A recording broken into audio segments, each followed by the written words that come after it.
right, welcome back.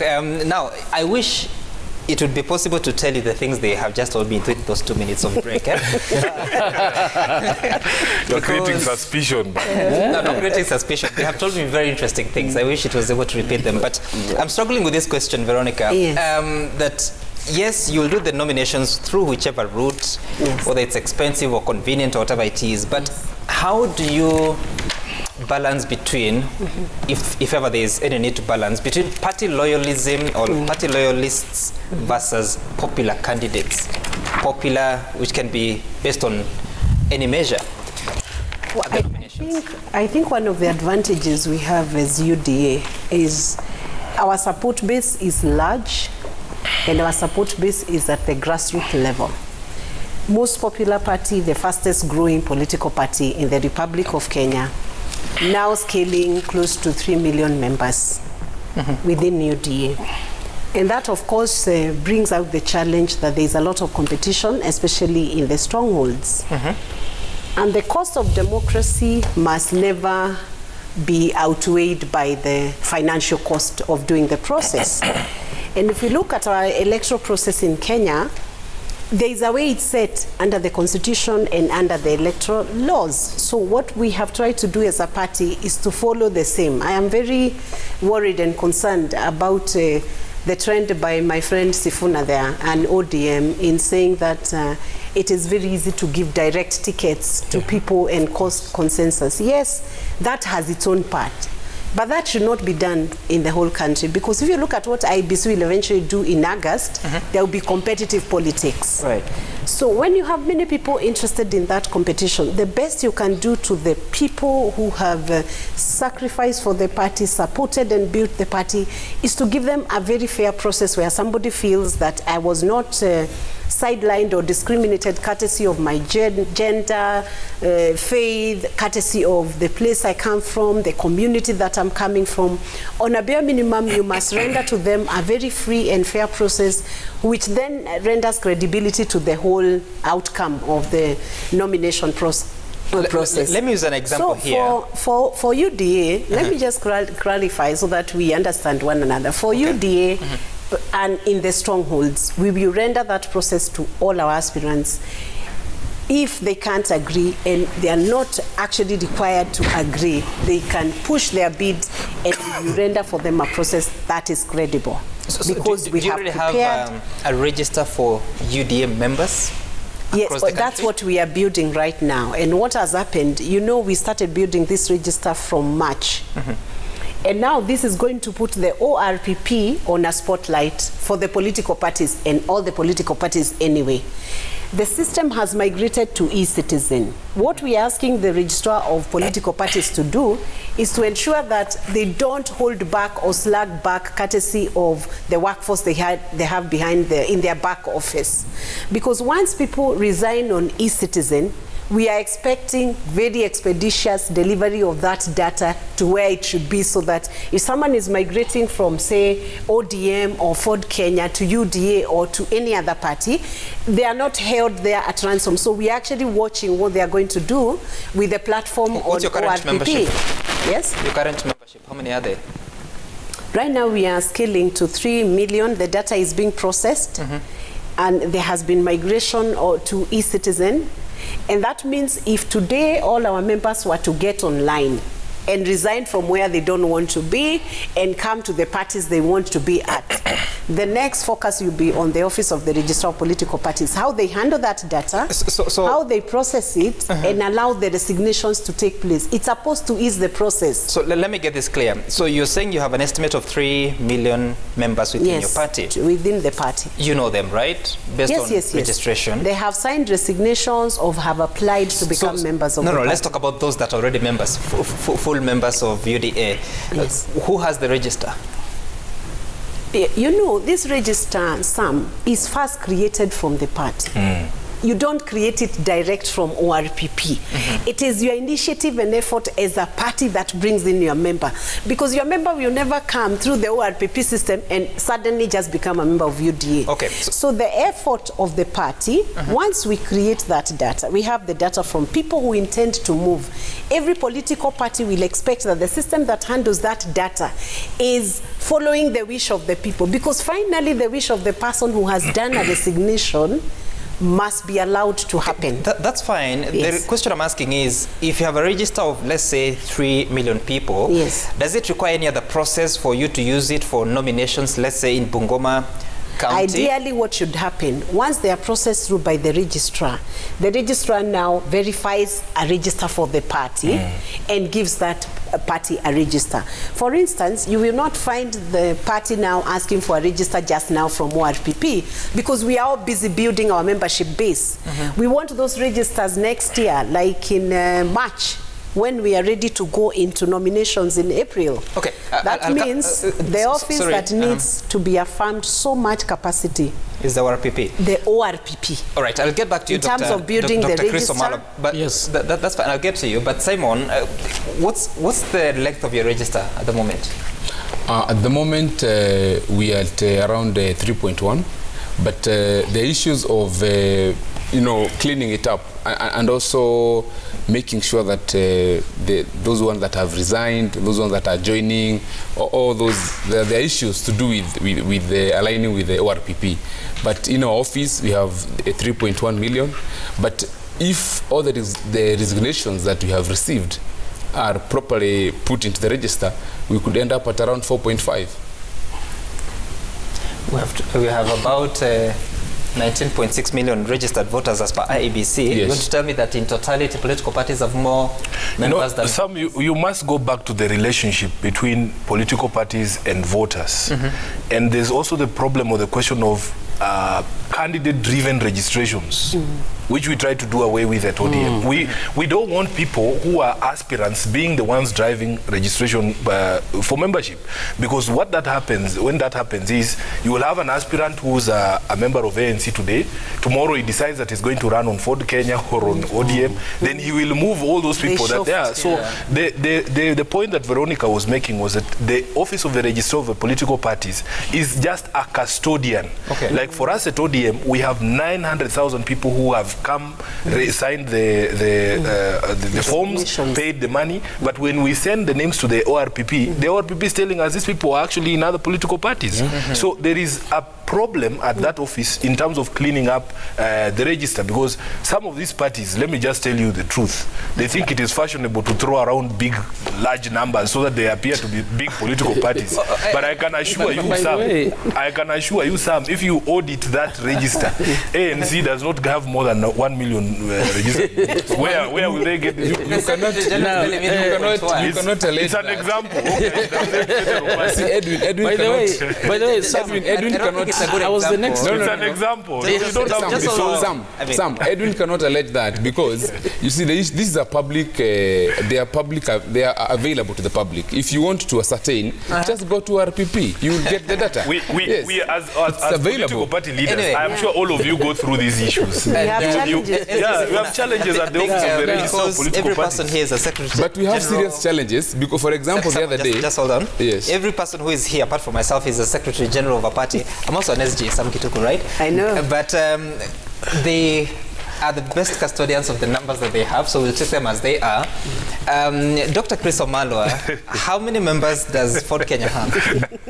Ford Kenya, I think as per 2 weeks ago, we were doing around 1.7. 1.7 million. 1.7 million. And how are you dealing with resignations and new joinings? It's not yet updated, and that is the responsibility of the Office of the Registrar of Political Parties. And that's why we said, before we go for party primaries, it is the responsibility of ORPP to publish and give the updated list. Is the only one that has the mandate. We can talk of 4 million, we can talk of 3 million. But when you want to check the reality, by the way, Sam, it is the ORPP. To take bets here. Yeah, absolutely. We are prepared to take bets. Once that list is published, I can guarantee you, I am right on the figures of some of these political parties. The numbers will go down. And by the way, there's no necessarily positive correlation between the registration and what comes out of the general election. Of course. You need to know that. Of course. You see, it depends with how somebody is going to campaign. We have somebody of ADM, and maybe he sees that Chris Omala is likely to be the governor of Trans Nzoia. He's likely to vote for me. So there's no positive correlation as such between the numbers of membership in the ORPP and the general election. Right. So one thing we need to know, Sam, the party primaries bill, how I wish that Parliament can expedite, and we have the party primaries bill. And one of the issues that were raised is that if possible, we can fund IEBC to be able to help political parties in terms of the party primaries. Why can't your political parties build that capacity to do it internally? It's not an issue of capacity, it's also an issue of resources. You know, like printing ballot papers, for instance, if you're going for secret ballot, even if you build capacity, where will you get money to print all those ballot boxes? It's about resources. When you go to other countries, normally, the government is responsible for helping political parties do this. But in this country, when this proposal came on the floor of the House, we do not have enough money. Even recently, IEBC is complaining. They are supposed to have had massive voter registration. Instead, they were given enhanced voter registration. Right. The money was not enough. We don't have enough resources. But how I wish that we had enough resources and IEBC can extend and give a hand to the party primaries. And by the way, there's also an issue of party lists. And you had asked a question about the delegate balance between a popular candidate and the loyal. We have a party list, and as Sifuna says, at times we are forced to go for direct, but when it comes to party list, after knowing how somebody has added value as far as the success of that political party is concerned. And the party list, you present this to the IEBC before the elections. Right. And they're the ones responsible. I remember, Jubilee, you were in court. I remember Honorable Shamala, when she was nominated, some people went to court because you give your party list in line with the preference. You said 1, 2, 3, 4. That's how it goes. And recently, when the senator for, is it the nominated senator, the Dorobo, the one who died, and when IEBC nominated Ngugi, I saw some people saying, no, you should have given a Dorobo back. No, you go as per the list you submitted to the IEBC in terms of preference. When this person is gone, they go to the next one, who is supposed to be the next one to be nominated. So in such a situation, IEBC is also responsible. The issue of the face of Kenya, the issue of the gender, and the issue of the loyalty now. You can use the loyalty card. Maybe to reward some of the people. I wanted to use an example. SG Sifuna, your base is still Nairobi, right? Yes, my base is still Nairobi. Okay, so let's assume that SG Sifuna here is standing for universal suffrage for nomination in Nairobi for, what's it? Just don't be clever. You want to extract information that I'm not ready to give you. Let's say Senate, because that's what he went for in 2017. And there's another candidate who has been on the ground probably and has been able to convince as many. And there's a possibility that that candidate is going to beat Sifuna. Is there a possibility that ODM will give that ticket? Let me tell you one thing. The objective and the mentality of every party is to win elections. Correct. Yes. You need to know that. You must have the numbers. So when you are building the delegate balance, Sifuna is here. He's loyal to the party, and there's another popular candidate. And this is an abnormal party. The party will give the ticket to the popular candidate so that he wins, and Sifuna can be nominated. Can I give a direct example? Right. That's exactly what happened in Bonchari, because the person who we gave the ticket was a newcomer to the party, and we chose him over somebody who had been, there for a long time. Now, just two things about this question of loyalty. It's a very delicate balance, Sam, because at the end of the day, we have seen what happens when this Johnny Come-Latelys actually get elected. They owe no allegiance at all to the political party. You have members of parliament right now claiming they are in UDA, they were elected on Jubilee. Where's the loyalty? You have members like Aisha Jumwa claiming that she is in UDA and she was elected in ODM. So even this loyalty is a thread that has to come through the party primaries and all the way to when people are elected. Number two, one of the things that Chris has brought out, in fact, this thing of appearing to want to show, oh, we have 10 million members. You look at political parties in other places, because you have to make a separation between a supporter and a party member. The CPC in China has billions of people registered to vote. There are only 700,000 members of the Chinese Communist Party. You go to Labour in the UK, I think there are like 400,000, less than a million people, members of the political party that then are trusted to be able to make these decisions on behalf of political parties. So please, I want to encourage other political parties. You see, as ODM, we are no longer bothered about how we are judged publicly. for as long as we know we are doing what is right by our members, we will not be shy to say that in Nairobi, Sifuna deserves a direct ticket. And we can actually justify it. We are also prepared to stand with the people who have stood with the political party. In other areas, some. Because we also don't believe in winning at all costs. We want to win, yes, but not at all costs. You don't want to win, then you destroy the party. You end up with people in parliament who are unrecognizable as members of ODM. I find Edwin's statements very interesting, because at some point, I'm not trying to create a conflict. At some point you say that you must win by all costs. Not at all costs. Then, no, you said the purpose is to win. Then you come and say you have to look at loyalty. But you can see it's a struggle. You can see everybody here is struggling with this issue, because the issue of identifying candidates and issuing out tickets is quite a challenge. Because you are torn in between. You have somebody here who has supported the party, who has been there for the party, even investing resources in the party, but they may not be doing so well on the ground.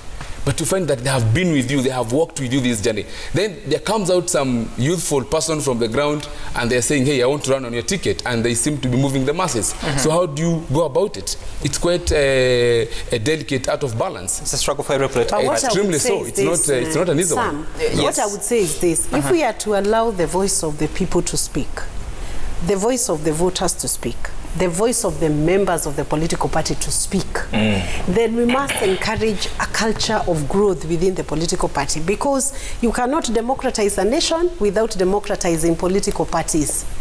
Government will eventually be taken by the strongest political party. So the point is this. Our members must understand what Sifuna was saying, that when you go to Nandi or you go to maybe Muranga, those people say they are UDA, but they have not registered as UDA members. That's a very big challenge for the party. Because the day we go for nominations, for instance, in an area where we could get 95% votes in our favor, they want to participate in that nomination. And then we are shocking them in the morning when they come to the door. Imagine my mother in the village, she comes to the door to nominate somebody, then she's told, your name is not in the list. The shock on them. That's where chaos begins. That's where chaos begins, because they are saying there's no way you can say, I'm not a UDA member, I have a UDA t-shirt, I'll be wearing the cape. Beyond the t-shirt and the cape, you must register as a member if you want to participate in the activities of the party, to participate in nominations, to participate in grassroots elections. It is only the members who will participate, and that's a point people need to understand. Just one thing on that bill. One thing on that bill that he was talking about. Yes. It actually criminalizes registering fraudulently a person into your political party, or using a register other than the members' register in your party primaries. So it is the SG's neck on the line if you use a register. That is true. I'm not going to jail for anyone. So people must register. But Sam, just hold on. It's still a bill, not yet approved. And of course, the chaos that we witnessed in 2017, so far there's no structure that would make the country not go through the same again. Bearing in mind that she still says that the register has to be cleaned up and certified from the RPP, and I hope you can use the next few months to do exactly that. I want us to quickly look at the state of politics at the moment. And now that you're here, over the weekend we saw a rally of the One Kenya Alliance principles. Gideon Moi, Kalonzo Musyoka and Moses Wetangula, they went to a church in Kajiado, then went for a rally in Kitengela. Your party leader was not there. Some ANC members have said that they want a candidate declared by Christmas of this year. What is the true position of ANC's role within One Kenya Alliance as it stands? ANC is very committed to the One Kenya Alliance. We are, of course, one of the main partners in that alliance.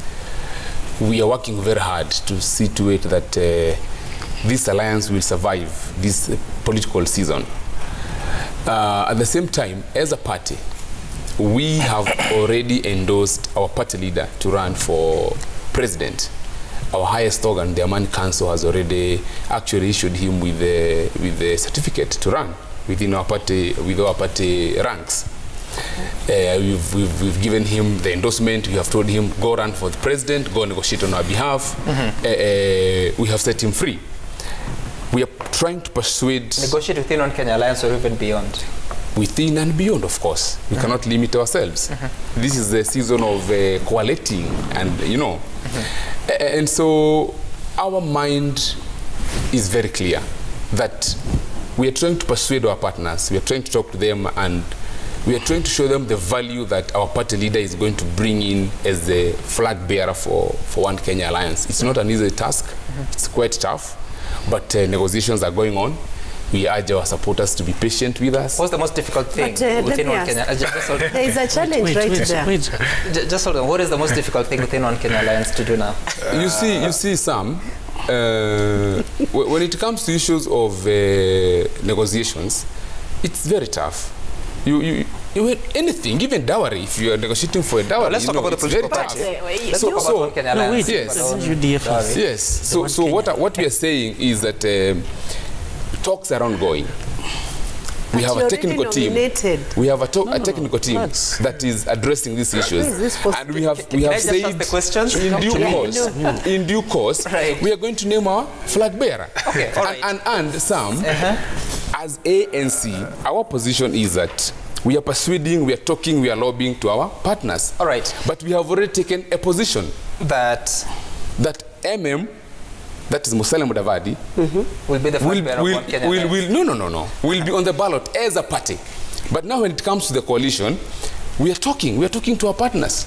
Are you together? Sifuna, I don't see anything there that is not clear. It's very clear. Let me compliment what my colleague has said. And I'm privileged to have been in coalitions like CORD, NASA, where I was in the technical team. And right now, under One Kenya Alliance, I'm also in that political management team. And there are lessons we've learned. And it's true what Simon is saying. ANC has nominated Musalia Mudavadi to be the flag bearer or to be on the ballot. Okay? And he's a very, very serious, good candidate.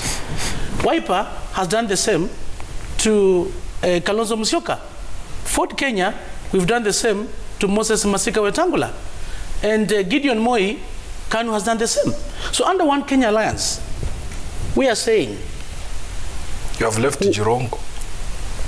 Where's now, Jirongo? for Jirongo, I'll not go there because please allow me not to mention Jirongo at this particular juncture.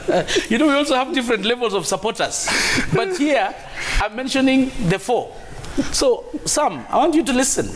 Under One Kenya Alliance, the first preference of us getting a presidential candidate is through consensus. We've given the ball to them.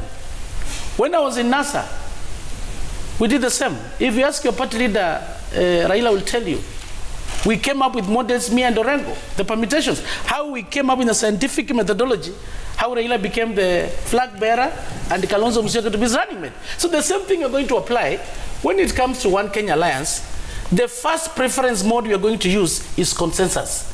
Among themselves, they look at each other, they'll do their own strengths and weaknesses and assess and be able to see among the principles, can they come up with a consensus? So whatever the ANC members of parliament were saying, that was their own opinion. I don't think that was Musalia's opinion. What was that? And he clarified when I was in charge. What was that on Sunday that Musalia Mudavadi didn't come? There were reports that there was no consensus I want to respond to that. Kitengela. Yeah. It's very, very unfortunate for the media, particularly Citizen, to highlight such a thing where there's no evidence at all that there's a crack between One Kenya Alliance. Musalia Mudavadi and his SG will confirm. There was some issues which were there, and I think there was that fatigue, and after that he went to church to pray for his prayers, and he said on that very day he'll not be able to join the members in Kitengela. So there was no crack at all. Who represented ANC in Kitengela? Pardon? Who represented ANC in the Because at that time I was not there, so I really don't know. Maybe it's the ANC SG who will be able to tell us who was there. But before he comes in, I want to confirm that there's no crack in One Kenya Alliance. Let me answer that if you give me a minute. There's no crack in One Kenya Alliance. All the principles are together. All right, Dr. Chris Omala, that's fine. Let me just say something briefly. Just hold on, SG. No, who represented ANC in Kitengela? You see, ANC was represented by the other principles because we are in a coalition. So Musalia Mudavadi was represented by Kalonzo Musyoka, Masika Wetangula, and Gideon Moi. But just to answer my brother Sifuna here, I didn't ask anything. No. You asking why Jirongo has not been endorsed. But you need to understand that we also have non-presidential partners. We have non-presidential partners in Oka. All right, Simon. And Jirongo is one of them. He is a partner, he's a party leader, but he's non-presidential. Did I answer you well, my brother? I didn't ask a question. You mentioned. That's fine, Simon and Sifuna. SG Veronica, so yesterday we were talking about the different strategies that the presidential hopefuls are using, and you'll see your leader, William Ruto, the deputy president, will move around and is joined by several members of parliament or senators. From my count, I see 7 governors supporting his bid or supporting him in the rallies. You look at Raila Odinga, you see at least 21 governors, and that appears to be his strategy. Why is that strategy by Deputy President William Ruto going with MPs and senators and not governors? And how is it working for you? I think it's the way you look at it, because politics is about strategy. If you are going to Meru, for instance, if he's going to Meru, for instance, he will look at those people who will strategically impact the grassroots level in terms of mobilization, in terms of opinion shapers. And also we are keeping a niche with the ground, because we are interested in Wanjiko. We are talking about the hustler nation. So the first impact that the DP wants to have is to relate with the hustler person. So DP is not afraid to even go into a region and deal directly with the people. But I would imagine that governors are very good at mobilizing. No, governors are very good at mobilizing. And they are free to join the campaign when they are ready to join the campaign. When they are not ready to join the campaign, there is no compulsion. They are taking it in their own stride. But I can assure you there are many governors who are supporting the deputy president. And let me also say this. There are also many governor candidates who are in those campaigns. In fact, you will discover, let me call them aspirants because that's the correct term. Okay. There are many aspirants in those forums who are not being given enough space, for instance, by the media. In all his rallies now, we made it a policy that even the ward representative who is aspiring to be a leader for the first time is actually given the microphone. We have a policy. So it doesn't bother your campaign that elected sitting governors are not as many as they are. Many of them are with us. It doesn't bother us. We are with the people, and many of them are with us. Okay. And if you'll notice, let me say this because it's important also for the media. You must give balanced airtime to everybody. When that simple aspirant picks the microphone, even when they can't speak too well, allow them sometimes to come on your Citizen TV, because the mic is being passed to them, but we don't see them coming up. You seem to want to say somebody who says Denguru elifanyika nini. That's the person who really gets to be shown on the Citizen. I think you need to change tact, maybe for a week or two, promote the women, promote the simple aspirants, the youths, promote everybody. All right, SG Sifuna. Sorry, SG Maina, I'm so sorry. I forgive you. SG Sifuna. So now, there's a story on page 5 of the Daily Nation saying that ODM leaders in Coast snapped Raila tour. What informs Raila's movement with elected governors? Is it of, should I say, bonga points to his campaign? Why this approach, and what does this mean that some leaders snapped his tour? I will not waste time on that headline, because even if you read the story, they will not tell you which leaders snapped him. You know, newspapers have to be sold. I just wanted to say 3 things, Sam. First of all, as ODM, we feel very vindicated about what we are seeing happening in One Kenya Alliance, because these guys left and they were accusing us of dishonesty. Now, they are still accusing each other of dishonesty even within the One Kenya Alliance in the absence of ODM. You know, ANC first of all accused President Uhuru Kenyatta of dishonesty in 2013, the infamous Madimoni thing. Then they come and accuse ODM of dishonesty in NASA. So they leave, then they are now accusing Kanu of dishonesty within One Kenya Alliance. They haven't said now, you that. see some, have I heard that? watch the news. I'm surprised you didn't see what Senator Cleophas Malala said yesterday. They have basically accused Kanu of being dishonest in the coalition. Now, I have likened it. You see, when you break up with your spouse, and she's the one accusing you, or he's the one accusing you of infidelity, you both move on to new houses. But in the house where she went, that theme of dishonesty continues. But in yours, like ours, nobody's accusing ODM of dishonesty in the partnerships that we're creating. That tells you where the problem was. Even the question you asked about the church function on Sunday, it is in keeping with that theme of promising to show up someplace and you don't show up. Then you come and give us stories here. It is Uhuru Park all over again. So the strategy for Raila Odinga we know. Just a minute. We are running out of time. I have to say these things. I have to say them. You see, even in these coalitions, I know what is happening in One Kenya Alliance because Chris knows I was there during the negotiations for the presidential candidate in 2017. Politics is numbers. Deciding your presidential candidate is only two things. Number one, does he have the numbers? Number two, does he have the capacity to mount a presidential campaign? And these people will tell you and pontificate about all scientific models and the models that he's creating.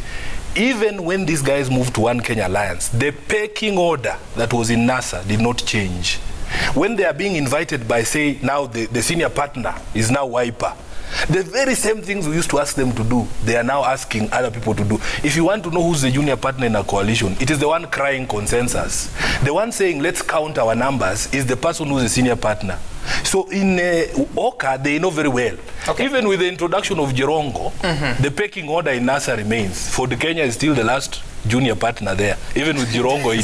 So let's not waste time. These people know that the strongest partner there is Kalonzo. Wiper is saying, let us look at our parliamentary numbers. They don't want. It is the same things that we were talking about. You see, Sam, you see. Just hold on. There's something I want us to look at, and this is what just happened last night. And you know that there's some 3 terrorist suspects who broke out of prison, out of Committee Maximum Prison, and CS Interior, that is Dr. Fred Matiang'i, was at the facility last night and released a statement that I want us to take a look at. And he says, yes, I'm waiting for those slides to see what the Cabinet Secretary is saying.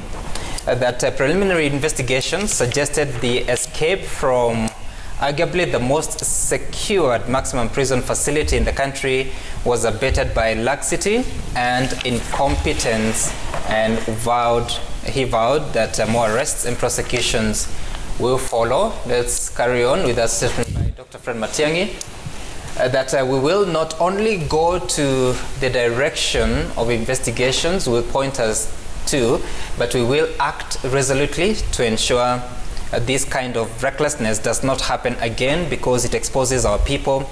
Definitely, there is a certain level of responsibility we have to deal with in this particular case. The CS also said that we have gone to the place where the escape allegedly happened, and we have formed certain opinions. We don't want to discuss that because we don't want to interfere with the work that the DCI is doing. So the 3 men escaped from prison. They are terror suspects, and unfortunately they're being sought after. There is an offer for 20 million shillings per SKP. That's a total of 60 million. Should you find them, then there's a toll-free number to call to report that, and that what could be coming to you. Let's take a look at what Kenyans have been saying on Twitter at Citizen TV Kenya. That's Amgituku. The hashtag to use is Daybreak. Kitale's Finest, you say that Dr. Chris Omala, who is Fort Kenya Secretary General, is a gubernatorial candidate in Trans Nzoia. How then is any candidate supposed to challenge him for the party ticket? Talking about party loyalism and popularity. Kent 4890. I'm just curious as to how ODM will ensure free and fair nominations. Will Jimmy Wanjigi battle it out fairly with Raila Odinga for the party nomination? I wish Sifuna could respond. Kiprotich Lenny, why is UDA asking small parties to fold up and join UDA? Veronica, don't you think you are killing these parties and threatening some people's political careers? A case in point is asking Isaac Ruto to fold CCM in Bomet. That will be the end of Isaac Ruto.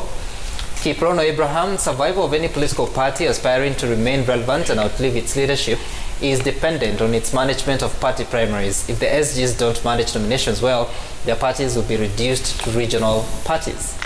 Then Odongo Rolex, party preliminaries in Kenya, party primaries in Kenya have and will always be messy for these big parties. They have to get the best way of handling their nominations freely and fairly to their members. And then Kalu Lepario, it is really encouraging to see IEBC running an open door policy and commitment to serving all political parties in a fair and impartial manner. This will go a long way in exuding confidence among stakeholders participating in the election. So some of them are questions, some of them are just remarks. We don't have time for answers. It's 4 minutes past. It's for clarity. You know, we're also here for info. That's why we have independent nomination boards. As SGs who are here today, Sifuna, Veronica, Simon, myself, we have no powers. Correct. To give the ticket. And this is clear that it should go out. All right. That's why IEBC had to ensure that we have an independent nomination board. All right. In case of any, we also have an appeals board. That's fine. So we have no powers. Dr. Chris Omala will never finish this conversation. Dr. Chris Omala, Veronica Maina, SG from UDA, Simon Gikuru from ANC, and Edwin Sifuna from ODM. Thank you all for making time for us. We'll do this again, all right? So that we can. But I thought I should have mentioned something about what Edwin was saying. Edwin seems very keen. Up next is Matter Social with Willis Raburu. Stay tuned and see you some other time. Bye for now.